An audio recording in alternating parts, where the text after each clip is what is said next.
अभी इंडिया में अजीब सा ट्रेंड आया है, welcome to the new Indian wedding, जहां 5000 साल पुरानी सभ्यता अब एक इंस्टाग्राम रील में कन्वर्ट हो रही है। और आयरनिकली हम लोग इसी चीज पर तालियां बजा रहे हैं। इंटरनेट पर इस पूरे तमाशे को अब एक नाम मिल चुका है, छपरीफिकेशन। छपरीफिकेशन मतलब cheap show off, cringe behaviour और फेक प्रोग्रेसिवनेस का एक ऐसा कॉकटेल जो हर दूसरी इंडियन शादी का ब्रांड आइडेंटिटी बन चुका है।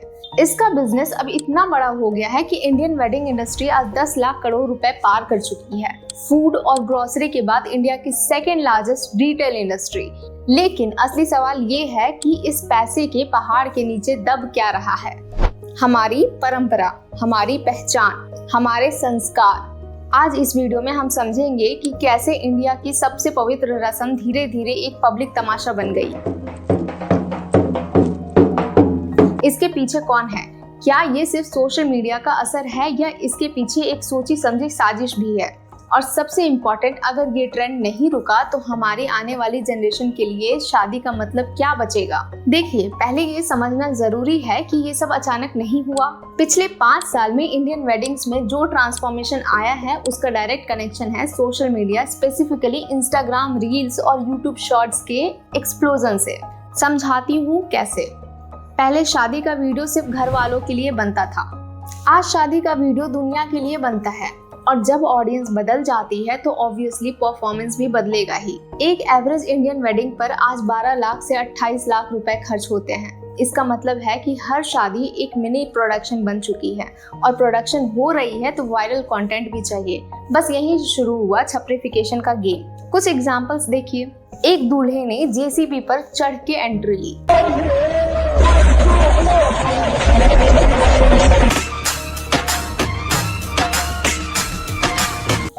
क्योंकि घोड़ा कॉमन हो गया था, घोड़ा किसी का अटेंशन नहीं खींच रहा था। जेसीबी ने 2 दिन में 50 लाख व्यूज ला दिए। और यही नहीं, एक ने डायनासोर का कॉस्ट्यूम पहन लिया।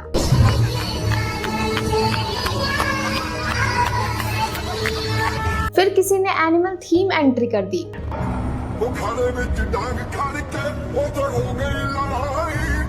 फिर किसी ने हेलीकॉप्टर मंगवा लिया अपने ही गांव में।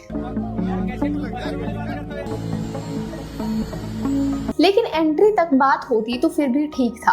असली प्रॉब्लम हल्दी सेरेमनी से शुरू हुई।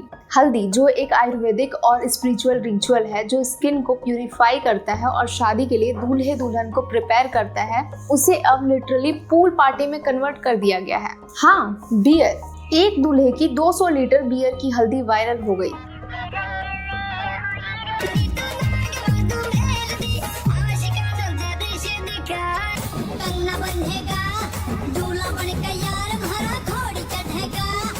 कमेंट्स में लोग प्रेज करने लगे कि ये तो स्वैग है।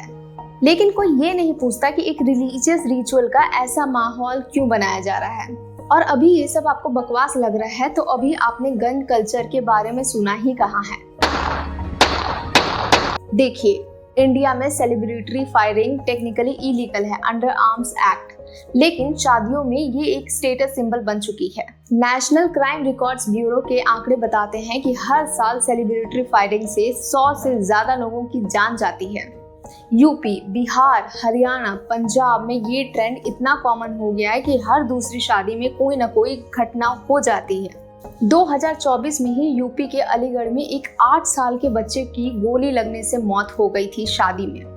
बिहार के बेगूसराय में दूल्हे की मां की गोली लगने से जान चली गई थी। हरियाणा में एक दोस्त ने दोस्ती में फायरिंग की, गोली रिकोशे होके दुल्हन की गर्दन में लगी। लेकिन इन घटनाओं के बाद भी ये ट्रेंड रुक नहीं रहा। क्यों? क्योंकि इंस्टाग्राम पर फायरिंग वाला वीडियो वायरल हो जाता है, और वायरल होने का मतलब है स्वैग। एक और कैटेगरी है जो आजकल हर वेडिंग एल्बम का मस्ट हैव है, बॉलीवुड स्टाइल कोरियोग्राफ्ड एंट्री। दूल्हा और दुल्हन अपने ही रिश्तेदारों के सामने 30 मिनट का डांस परफॉर्म करते हैं, जिसमें पैसा कमाने से ज्यादा पैसा कोरियोग्राफर को दिया जाता है। एवरेज वेडिंग कोरियोग्राफर आज 50,000 से 2 लाख रुपए चार्ज करता है। और कुछ हाई एंड शादियों में तो बॉलीवुड के एक्चुअल कोरियोग्राफर हायर किए जाते हैं, जिसकी फीस ही 10 लाख से शुरू होती है। ये सब देख के एक सवाल उठता है, क्या ये वेडिंग है या वेडिंग का सिमुलेशन? क्या ये अपने प्यारों के साथ एक पवित्र मोमेंट सेलिब्रेट करने का तरीका है या एक 90 सेकंड की इंस्टाग्राम रील बनाने की फैक्ट्री? और ये छपेफिकेशन की सिर्फ एक साइड है। असली खतरनाक साइड अब शुरू होती है। पिछले 3-4 साल में एक नया ट्रेंड चला है जो शो ऑफ से भी ज्यादा प्रॉब्लमैटिक है। इसका नाम दिया गया है progressive wedding, modern wedding, equality wedding. लेकिन अगर आप ध्यान से देखोगे तो ये सिर्फ एक चीज है, हिंदू रिवाजों का सिस्टमैटिक मॉकरी। एग्जाम्पल लेते हैं सिंदूर का। हमारे ट्रेडिशन में सिंदूर का बहुत क्लियर और स्ट्रॉन्ग मतलब है। ये शादी के बाद पति पत्नी के रिश्ते का सिंबल है।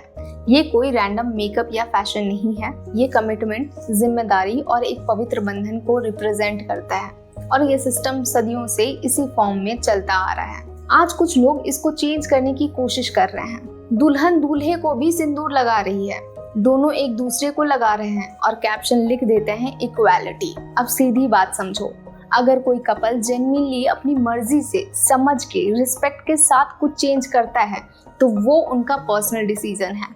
लेकिन प्रॉब्लम तब होती है जब लोग बिना समझे सिर्फ ट्रेंड फॉलो करते हैं। अब ज्यादा केसेस में लोग ये इसलिए नहीं कर रहे हैं क्योंकि उन्हें रिचुअल का डीप मीनिंग पता है।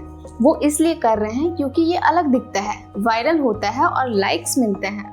और यही असली प्रॉब्लम है। सिंदूर गलत नहीं है, ट्रेडिशन गलत नहीं है, प्रॉब्लम है उसका मिसयूज।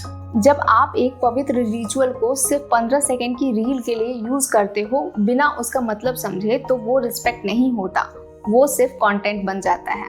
और जब रिचुअल कंटेंट बन जाए तब धीरे धीरे उसका असली मीनिंग खत्म होने लगता है। दूसरा एग्जाम्पल और भी सीरियस है, कन्यादान की जगह कुंवर दान। In addition to Kanyadan, like a corresponding activity, we are going to do a Kuvar Dan. Even though Shiv was not really happy with this idea, he wanted to do a Londa Dain, but then in the interest of being proper, we went for a Kuvar.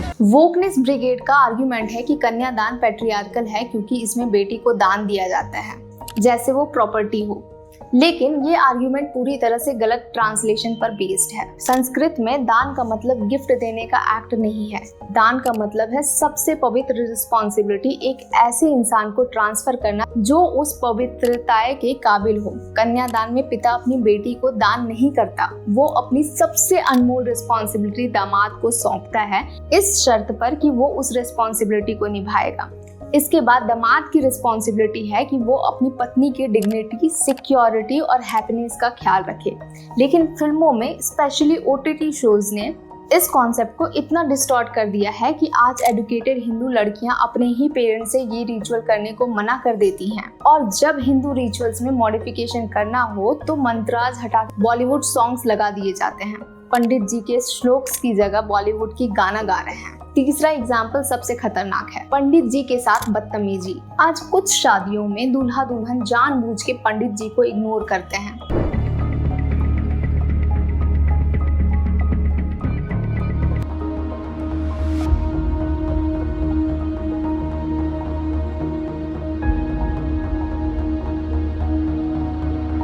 बीच में उन्हें interrupt करते हैं, उनके साथ jokes करते हैं camera के सामने। जो आपसे उम्र में बड़ी हैं, आप उनको माँ समझो। उनकी नकल उतारते हैं रील्स के लिए। ट्विटर और इंस्टाग्राम पर ऐसे वीडियोस वायरल होते हैं जहां पंडित जी असहज बैठे हैं और कपल उनकी भाषा और रिचुअल का मजाक उड़ा रहा है। यहाँ एक सवाल पूछना जरूरी है, अगर आपको हिंदू रिवाजों से इतनी ही प्रॉब्लम है तो कोर्ट मैरिज क्यों नहीं करते? स्पेशल मैरिज एक्ट 1954 के अंडर कोर्ट मैरिज एक परफेक्टली लीगल ऑप्शन है। न मंत्रा, न सिंदूर, न कन्यादान, न पंडित, 30 दिन का नोटिस, कुछ डॉक्यूमेंट्स और हो गई शादी। 1 लाख रुपए से कम में सब कुछ।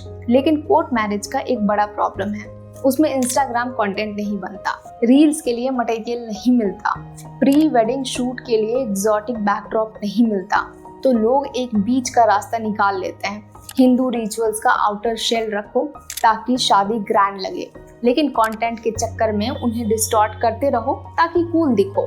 और सबसे बड़ी आयरनी क्या है, जिन रिचुअल्स को आज लोग पैट्रियार्कल बोलकर डिस्टॉर्ट कर रहे हैं वो रिचुअल्स खुद देवी देवताओं ने किए थे। शिव और पार्वती की शादी इन्हीं रिचुअल से हुई थी, राम और सीता की शादी इन्हीं रिचुअल से हुई थी, कृष्णा और रुक्मणी की शादी इन्हीं रिचुअल से हुई थी। क्या ये लोग अपनी पत्नियों को इक्वालिटी नहीं देते थे? हिंदू धर्म में तो पत्नी को अर्धांगिनी कहा गया है। आधा शरीर, पति का आधा हिस्सा, बिना पत्नी के पति अधूरा है। रिलीजियस सेरेमनीज में भी पति अकेला नहीं बैठ सकता, पत्नी का होना जरूरी है।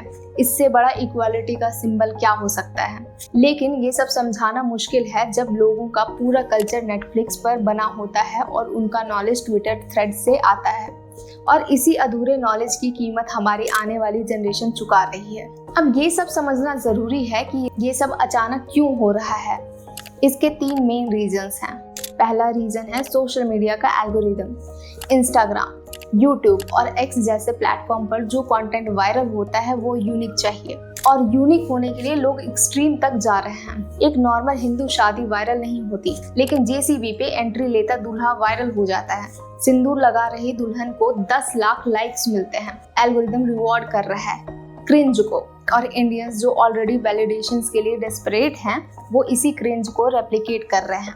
दूसरा रीजन है बॉलीवुड और ओटीटी का सिस्टमैटिक डैमेज।